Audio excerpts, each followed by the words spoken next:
کھود رہا تھا۔ حضرت شیخ عمر بن مسعود بزاز فرماتے ہیں حضور سیدنا غوث اعظم وضو فرما رہے تھے، اسی دوران ایک چڑیا نے آپ کی قمیض پر بیٹ کر دی۔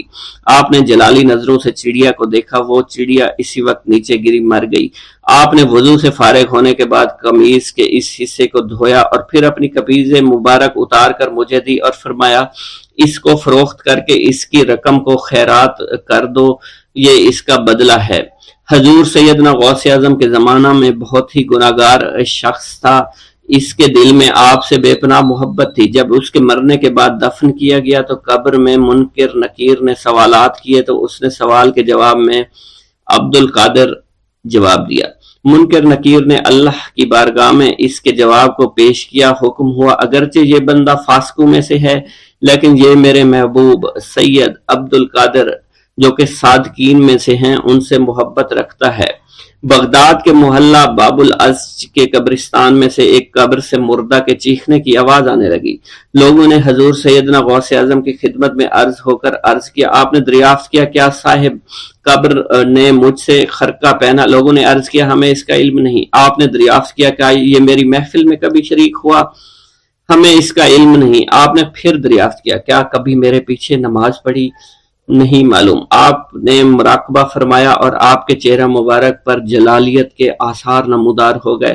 بعد ازاں آپ نے چہرہ مبارک پر وقار ظاہر ہوا اور آپ نے فرمایا کہ اس شخص نے میری زیارت کی، مجھ سے حسن ظن رکھا، اسی وجہ سے اللہ نے اس پر رحم فرما دیا ہے، چنانچہ اس کے بعد کبھی قبر سے آواز نہیں آئی۔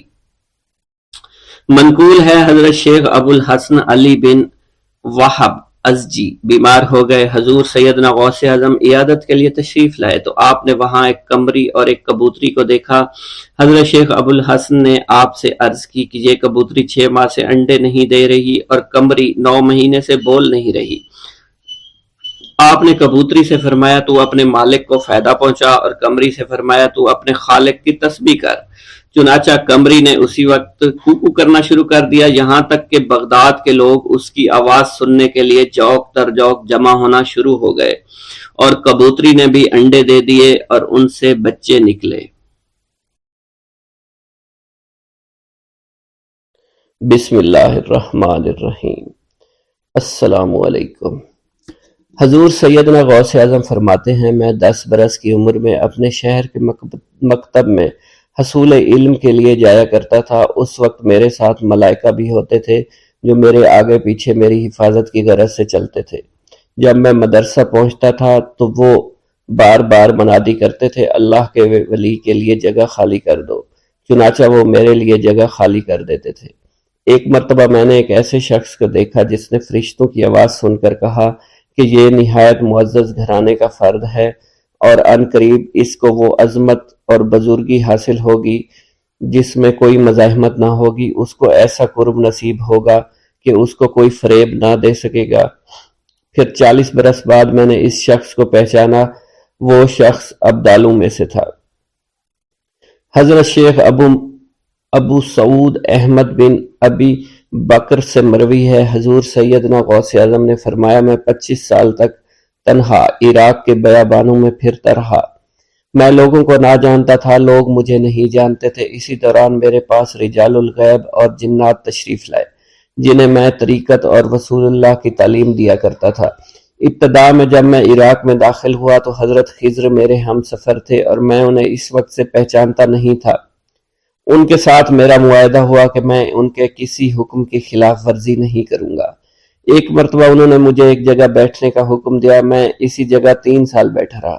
سال میں ایک مرتبہ حضرت خضر میرے پاس تشریف لاتے اور فرماتے یہی تیرا مقام ہے جہاں تجھے پہنچایا گیا ہے۔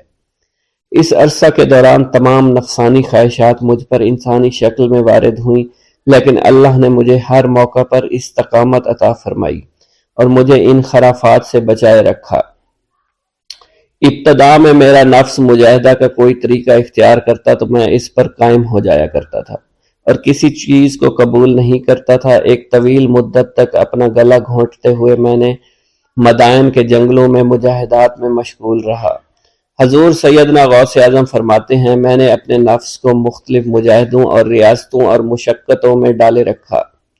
1 سال تک میں گری ہوئی چیزیں اٹھا کر کھاتا رہا، اسی دوسرے سال میں صرف پانی پر گزارا کرتا رہا، اور تیسرے سال میں نے کچھ نہ کھایا اور نہ پیا نہ ہی سویا۔ ایک مرتبہ شدید سردی کی وجہ سے میں ایوان کسریٰ کے کھنڈرات میں سویا تو رات بھر میں 40 مرتبہ احتلام ہوا۔ میں نے ہر مرتبہ دریائے دجلہ پر جا کر غسل فرمایا، پھر نیند کے خوف سے محل کے اوپر ایک ویران جگہ پر چڑھ گیا اور وہاں 2 سال تک قیام کیا، حتیٰ کہ سردی کے سوا کوئی شے کھانے کو میسر نہیں تھی۔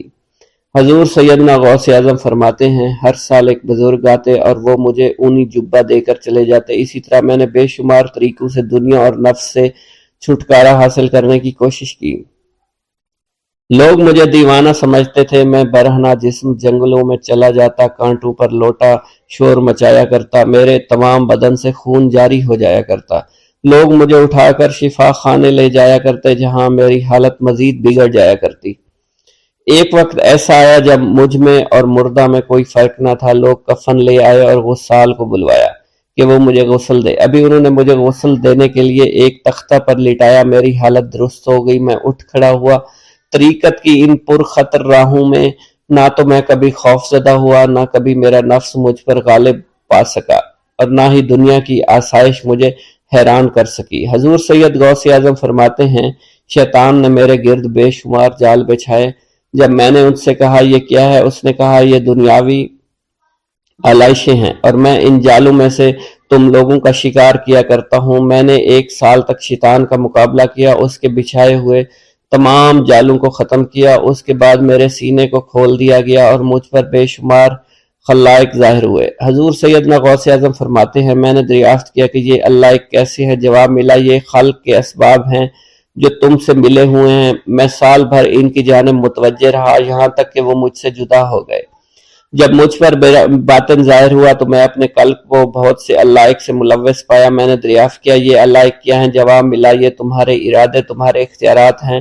چنانچہ 1 سال تک ان کی جانب متوجہ رہا، یہاں تک کہ وہ سب علائق مجھ سے دور ہو گئے اور میرا قلب ان غلاظتوں سے نجات پا گیا۔ حضور سیدنا غوث اعظم فرماتے ہیں، پھر میں نے توکل کے دروازے پر آیا، میرا مقصد پورا ہو، لیکن جب میں توکل کے دروازے پر پہنچا بے شمار لوگ وہاں موجود تھے۔ میں ہجوم کو چیرتا بڑھا اور شکر کے دروازے پر پہنچ گیا، یہاں بھی لوگوں کا جمع غفیر موجود تھا، اسے بھی چیرتا آگے بڑھا اور مشاہدہ کے دروازے پر پہنچ گیا، یہاں پر موجود ہجوم کو بھی چیرتا ہوا اندر داخل ہوا، حتیٰ کہ سب سے آخر میں مجھے فقر کے دروازے پر لا دیا گیا۔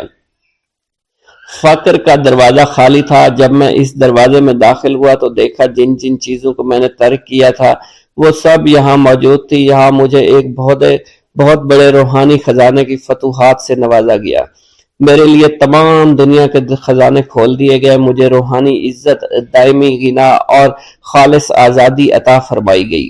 میری تمام چیزیں جو میری ہستی اور میری صفات سب معدوم ہو گئی تھی، وہ میری ہستی کی جگہ کسی اور نے لے لی تھی۔ حضرت شیخ ابو سعید مخزومی نے حضور سیدنا غوث اعظم کو خرقہ خلافت سے نوازا اور فرمایا، اے عبد القادر، یہ وہ خرقہ ہے جو حضور نبی کریم صلی اللہ علیہ وسلم نے سیدنا علی المرتضیٰ کو عطا فرمایا۔ سیدنا علی المرتضیٰ نے یہ خرقہ خواجہ حسن بصری کو عطا فرمایا، جس سے ہوتا ہوا یہ مجھ تک پہنچا، اور یہ تمہاری امانت تھی جو میں نے تم تک پہنچا دی۔ حضور سیدنا غوث اعظم نے جب خرقہ مبارک کو زیب تن کیا تو آپ پر بے شمار انوار و تجلیات کی بارش ہونا شروع ہو گئی۔ میرا یہ قدم تمام اولیاء کرام کی گردن پر ہے۔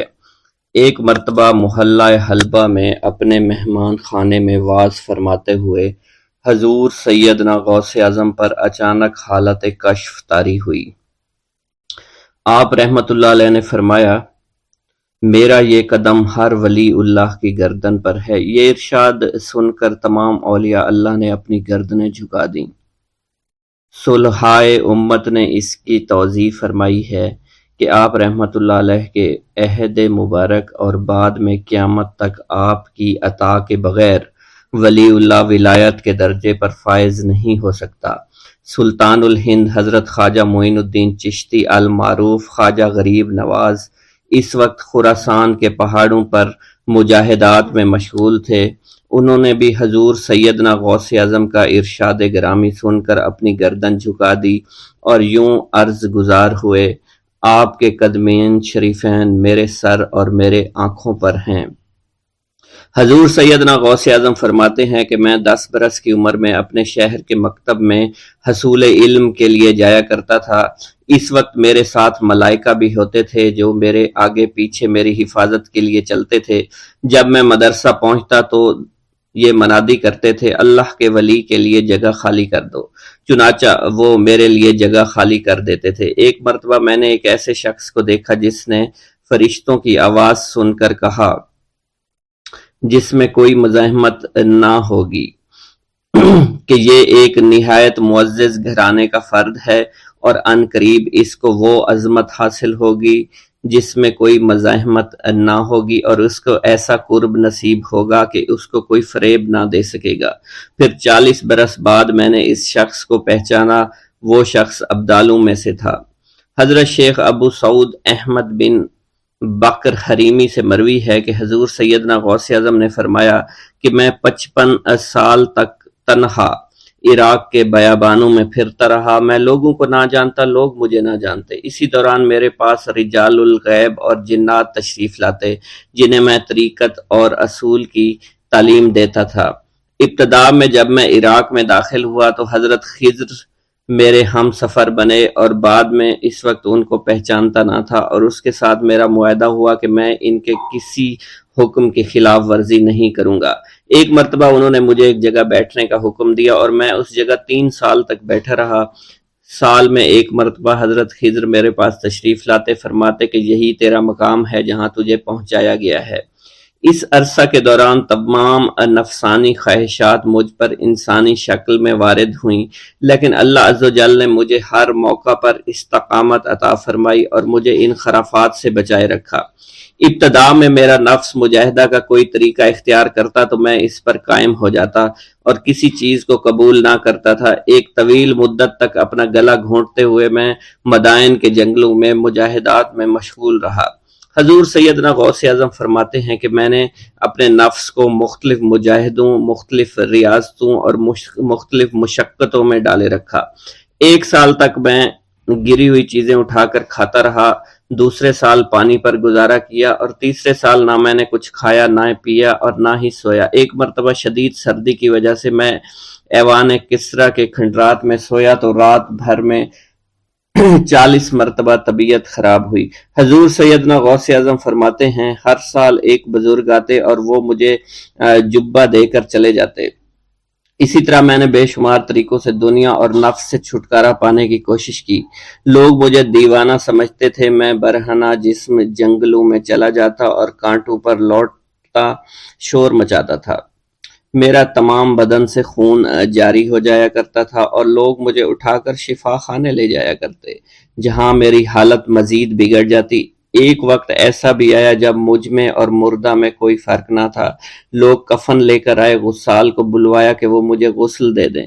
ابھی انہوں نے مجھے غسل دینے کے لیے تختہ پر ڈالا ہی تھا کہ میری حالت درست ہو گئی۔ میں اٹھ کھڑا ہوا۔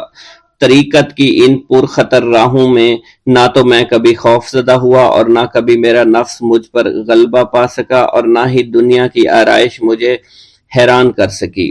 حضور سیدنا غوث اعظم فرماتے ہیں، شیطان نے میرے گرد بے شمار جال بچھائے۔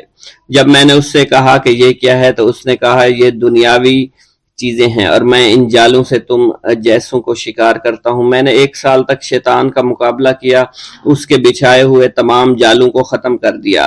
اس کے بعد میرے سینے کو کھول دیا گیا اور مجھ پر بے شمار خلائق ظاہر ہوئے۔ حضور سیدنا غوث اعظم فرماتے ہیں، میں نے دریافت کیا کہ یہ علائق کیسے ہیں؟ جواب ملا کہ یہ خلق کے اسباب ہیں جو تم سے ملے ہوئے ہیں۔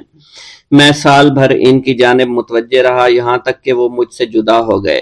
جب مجھ پر میرا باطن ظاہر کیا گیا تو میں نے اپنے قلب کو بہت سے علائق سے ملوث پایا۔ میں نے دریافت کیا کہ یہ علائق کیا ہیں؟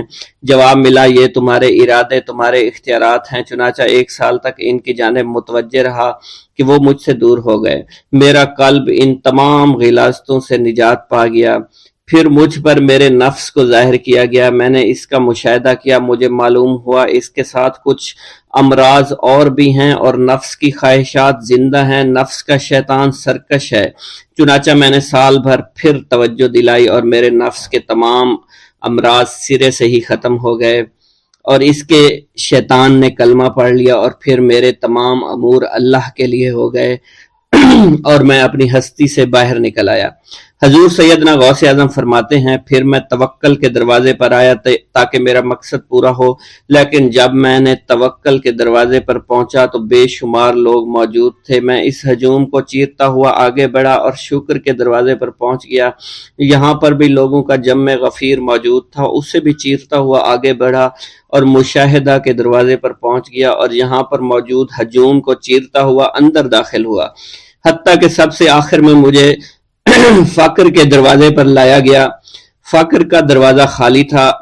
جب اس دروازہ میں داخل ہوا تو دیکھا جن جن چیزوں کو میں نے ترک کیا تھا وہ سب یہاں موجود تھیں۔ یہاں مجھے ایک بہت بڑے روحانی خزانے کی فتوحات سے نوازا گیا اور میرے لیے تمام دنیا کے خزانے کھول دیے گئے۔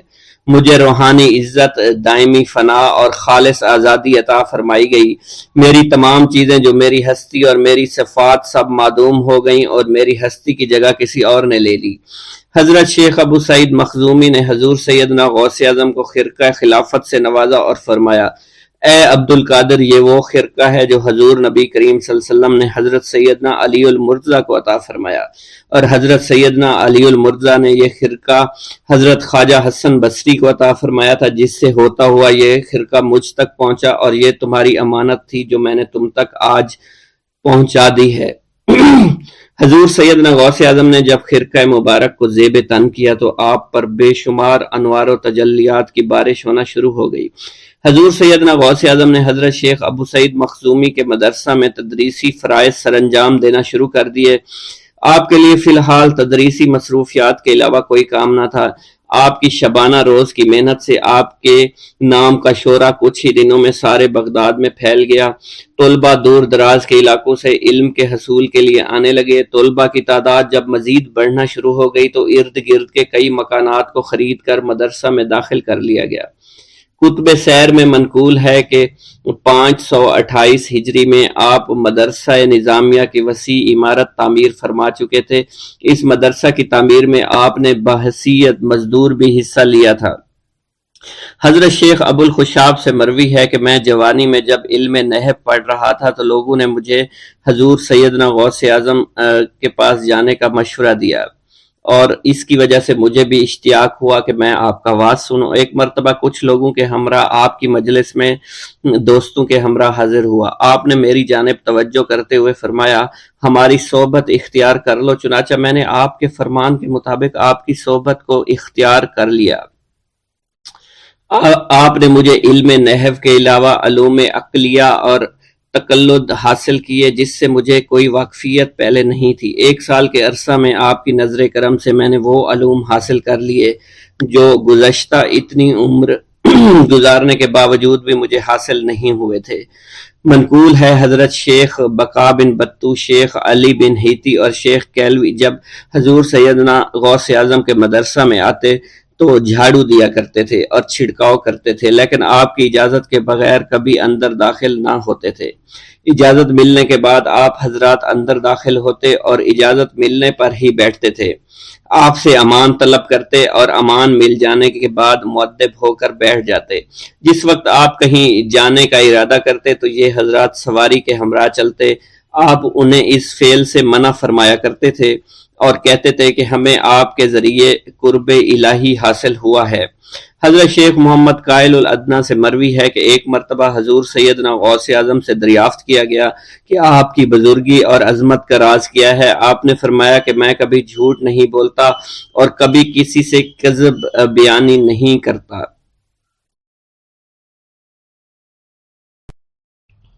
بھوک اللہ کے خزانوں میں سے ایک خزانہ ہے۔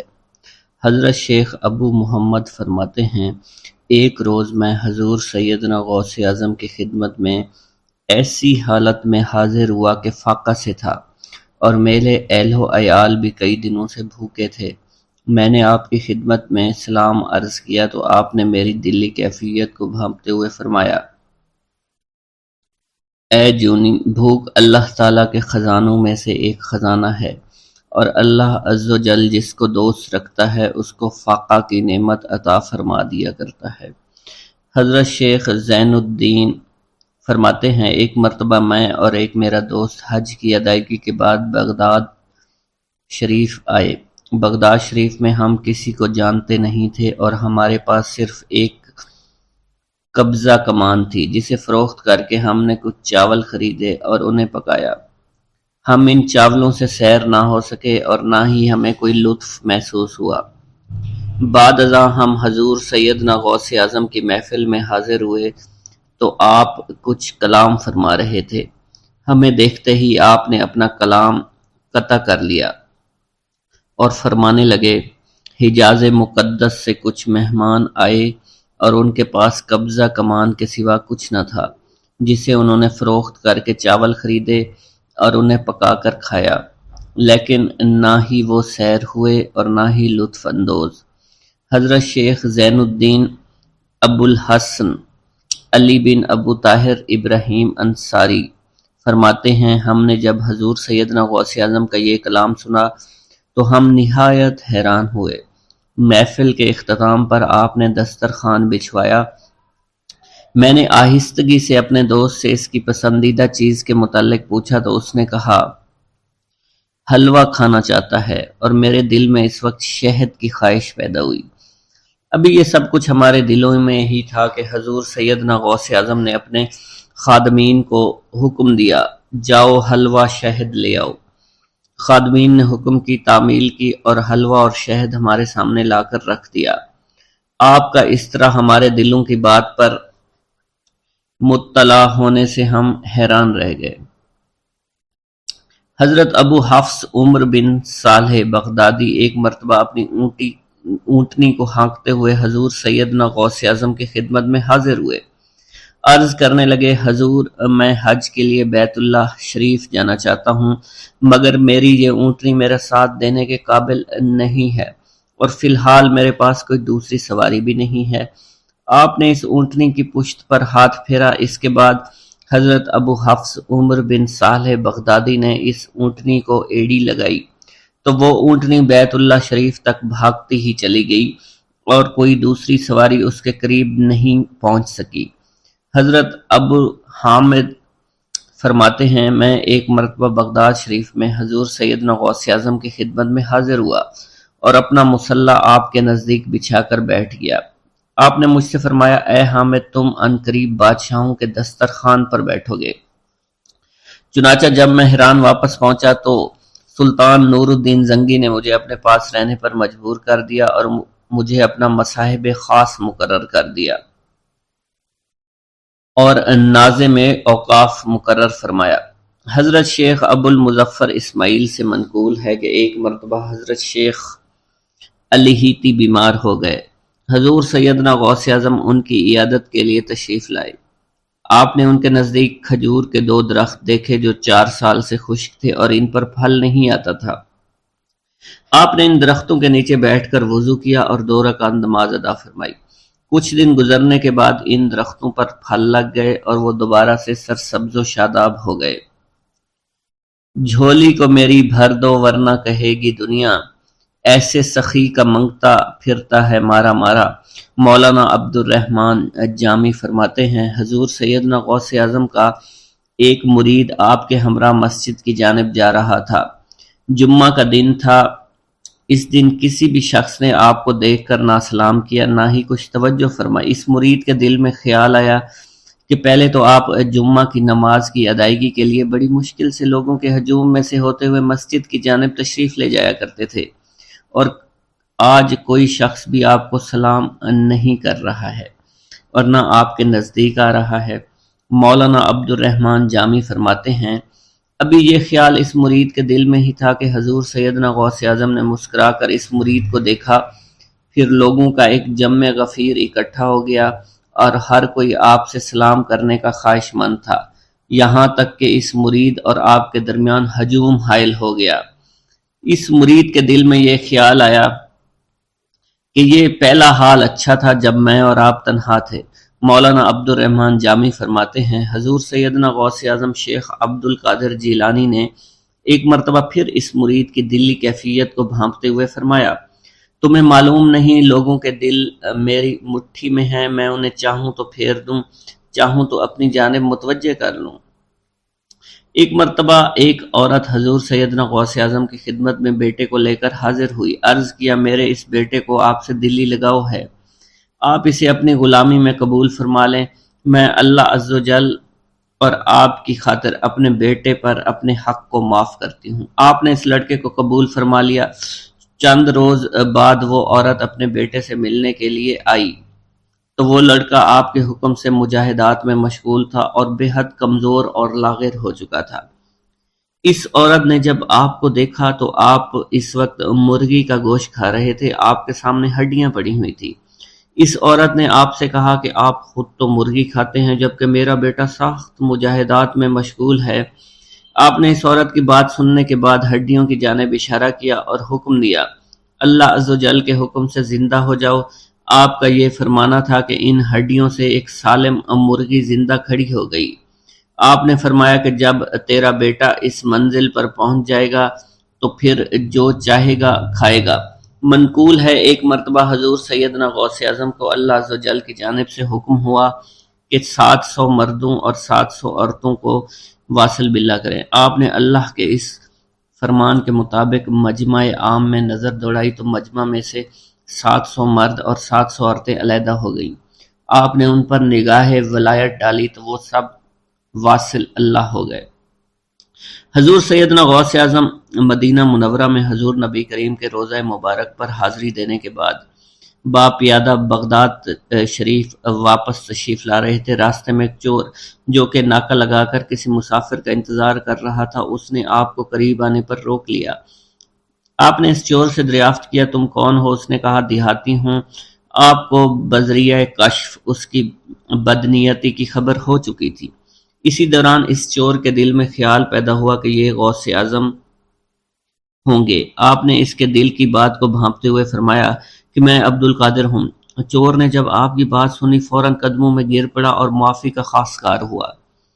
آپ کو اس کی حالت پر ترس آ گیا۔ آپ نے اللہ عز و جل کے حضور اس کے لیے دعا فرمائی تو ندائے غیبی سنائی دی، اے غوث اس چور کو سیدھے راستہ دکھاتے ہوئے قطب بنا دو۔ آپ نے اس چور کی جانب نگاہ دوڑائی تو آپ کے فیض روحانی سے قطب کے درجے پر وہ فائز ہو گیا۔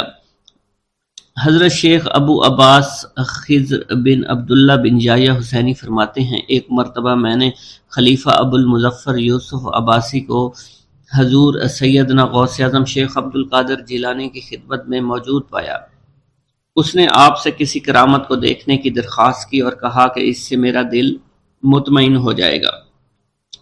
حضور سیدنا غوث اعظم حضرت سیدنا شیخ عبد القادر جیلانی نے خلیفہ سے پوچھا کہ تو کیا چاہتا ہے؟ اس نے کہا کہ ایک سیب، اور اس وقت عراق میں سیبوں کا موسم نہ تھا۔ آپ نے اپنے دست مبارک فضا میں بلند کیا اور دیکھتے ہی دیکھتے آپ کے ہاتھ میں 2 سیب آ گئے۔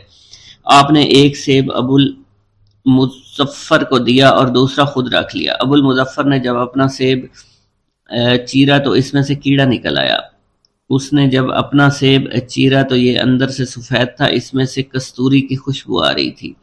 ابو المظفر نے وجہ دریافت کی تو آپ نے فرمایا اس سیب میں سے کیڑا اس وجہ سے نکلا کیونکہ اس سیب کو ظالم کا ہاتھ لگا ہوا تھا۔ حضرت شیخ ابو محمد سے مروی ہے ایک مرتبہ میں حضور سیدنا غوث اعظم کی خدمت میں بغداد شریف حاضر ہوا۔ کچھ دنوں تک آپ کے ہاں قیام پذیر رہا اور روحانی فیوز و برکات سے مالا مال ہوا۔ بعد ازاں جب میں واپس اپنے ملک مصر روانہ ہونا لگا تو آپ نے مجھ سے فرمایا کہ کبھی کسی سے کوئی چیز مت مانگنا۔ پھر آپ نے اپنی انگشت شہادت میرے منہ میں ڈالی اور فرمایا کہ اسے اچھی طرح چوسو۔ چنانچہ میں نے آپ کے فرمان کے مطابق ایسا ہی کیا۔ جب میں آپ سے اجازت لینے کے بعد واپس اپنے ملک مصر روانہ ہوا تو بغداد شریف سے مصر تک کی طویل مسافت کے دوران مجھے کچھ بھوک محسوس نہیں ہوئی اور میں جوں آگے بڑھتا رہا اپنے جسم میں توانائی کو پہلے سے زیادہ پاتا۔ بسم اللہ الرحمن الرحیم۔ ناظرین گرامی، روایت میں آتا ہے کہ قطب الاقطاب حضرت شیخ عبد القادر جیلانی الحسنی والحسینی الجیلانی، حضرت غوث اعظم شیخ عبد القادر جیلانی رحمۃ اللہ علیہ جب نماز ادا کرتے تو بہت زار و قطار رویا کرتے، یعنی گریہ زاری کیا کرتے تھے۔ روتے روتے آپ کی ہچکی بن جایا کرتی تھی۔ جب آپ رحمت اللہ علیہ مسجد میں اپنے مریدین اور شاگردوں کے ساتھ با جماعت نماز پڑھتے، اللہ پاک کی محبت اور عشق میں اتنے ڈوب کر عبادت کرتے کہ ان کے شاگرد آپ کی رقت آمیزی کو دیکھ کر، یعنی رونے کے انداز کو دیکھتے اور کہتے اگر اصل نماز دیکھنی ہے تو غوث پاک کی نماز کو دیکھا جائے۔ تو ایک بار کا ذکر ہے کہ آپ رحمت اللہ علیہ عراق کی مسجد میں سے با جماعت نماز پڑھ کر باہر نکلے، آپ کے مریدین بھی آپ کے ساتھ تھے۔ آپ نے دیکھا کہ اسی محلے میں کچھ بچے اخروٹ کے ساتھ کھیل رہے ہیں۔ آپ بچوں سے بہت پیار کیا کرتے تھے، گویا کہ خود بچپن میں کبھی بچوں کی طرح کھیل کود نہیں کر سکے، لیکن بچوں کو دیکھ کر آپ مسکراتے تھے۔ آپ آگے بڑھنے لگے اور مریدین کی بڑی جماعت بھی آپ کے ساتھ تھی۔ ابھی آپ زیادہ دور نہیں گئے تھے کہ ان بچوں نے ایک دوسرے کے کان میں کچھ بولنا شروع کر دیا اور اشارے میں باتیں کرنے لگے کہ کیا خیال ہے کہ جو بابا جی سب سے نمایاں ہیں، نورانی چمکتے ہوئے چہرے والے ہیں، سب سے آگے چل رہے ہیں، ان کو بولا جائے جو فرمائش ہمیں کرنی ہے ان سے کر دیں، کیا یہ ہمیں ڈانٹیں گے تو نہیں؟ تو کچھ سمجھدار بچے ہم زبان ہوئے اور کہا نہیں نہیں، یہ جو بابا ہے نا بہت اچھے ہیں، ان سے جو کچھ کہو گے انہوں نے وہ ہماری بات پوری کرنی ہے، ہم ان سے ایک میٹھی اور لذیذ چیز آج منگواتے ہیں۔ تو ان میں سے ایک بچہ جو سب سے بڑا تھا پاس آیا اور کہا بابا میری بات سنیں۔ آپ نے بہت پیار اور شفقت سے اس کے سر پر ہاتھ رکھا اور کہا بیٹا کہو۔ اس نے کہا کہ میرا دل کر رہا ہے کہ میں آپ سے کچھ مانگوں۔ آپ نے فرمایا کہ کہو بیٹا کیا چاہتے ہو؟ وہ کہنے لگا کہ مجھے آپ اس فلاں جلیبی والے سے جلیبی لا کر دے سکتے ہیں، میرا کھانے کا بہت دل کر رہا ہے۔ میں چلا جاتا لیکن بابا میری باری آنے والی ہے، جب تک میں جلیبی لے کر وہاں آؤں گا میری باری چلی جائے گی۔ آپ رحمت اللہ علیہ کے وہاں کے مشہور بزرگ بڑے سردار لوگ ہیں، آپ کے خادمین آپ کے نوکر بننے کے لیے جان کی بازی لگانے کو تیار رہتے ہیں۔ ادھر وہ بچے آپ کے رتبے کو بھی دیکھ رہے تھے اور یہ بھی دیکھ رہے تھے کہ آپ کون سی شخصیت ہے، لیکن پھر بھی اتنے سارے لوگوں کو چھوڑ کر آپ سے وہ بچہ کہتا ہے کہ بابا مجھے جلیبی لا کر دے دیں۔ بابا جی نے کہا کہ ٹھیک ہے میں لا کر دے دیتا ہوں۔ آپ کا ایک مرید آپ کے پاس آیا اور کہا حضرت آپ کیوں اس بات پر توجہ دے رہے ہیں، آپ اس بچے کی فرمائش پر جلیبی لا رہے ہیں؟ حضرت آپ پر میری جان قربان ہو، میں اس بچے کو جلیبی لا کر دے دیتا ہوں۔ آپ رحمت اللہ علیہ نے اسے اپنے ہاتھ کے اشارے سے منع فرمایا اور کہا اس نے مجھ سے کہا ہے نا تو میں ہی اس کی خواہش کو پورا کروں گا۔ پھر آپ رحمت اللہ علیہ اس جلیبی والے کے پاس تشریف لے گئے اور جلیبی والا کچھ دیر پہلے اداس بیٹھا ہوا تھا۔ آپ رحمت اللہ علیہ اس کی دکان میں تشریف لے گئے تو وہ خوشی خوشی سے جھومنے لگا۔ آپ رحمت اللہ علیہ نے اس جلیبی والے سے جلیبی لی، اس نے خوشی خوشی آپ رحمت اللہ علیہ کے ہاتھوں میں جلیبی تھما دی۔ وہ آدمی لگ بھگ 70 سال کا تھا، اس بڑھاپے میں بھی وہ کام کرنے پر مجبور تھا۔ اس کی آنکھوں میں آپ رحمت اللہ علیہ کو دیکھ کر آنکھوں سے آنسو آ گئے۔ اس نے روتے ہوئے کہا اللہ کا لاکھ لاکھ شکر ہے، اس نے میری دعا سن لی۔ آپ نے میری دکان میں قدم رکھے تو کئی دنوں سے آپ کے انتظار میں یہاں بیٹھا ہوا تھا۔ میں جانتا تھا کہ آپ ضرور میری دکان پر تشریف لائیں گے۔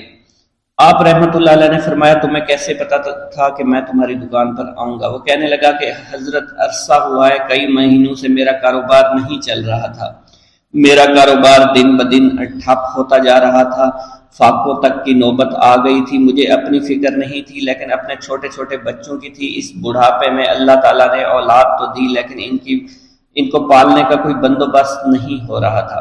میں نے اپنی اس پریشانی کا ذکر کسی سے کیا تو اس نے کہا کہ عراق کے ایک شہر میں چلے جاؤ، وہاں پر کوئی ایک فقیر ہے، اس سے دعا کراؤ، وہ جس کے لیے دعا کرتے ہیں اس کا کام بن جاتا ہے۔ میں اتنا پریشان تھا کہ اس آدمی کے کہنے پر اس فقیر سے ملنے چلا گیا۔ اس کی تلاش کر کے میں نے اس سے کہا تم میرے لیے دعا کرو تاکہ میرے کاروبار میں ترقی ہو جائے اور میرے رزق میں برکت ہو جائے اور تنگ دستی دور ہو جائے تاکہ میں بیوی بچوں کا پیٹ پال سکوں۔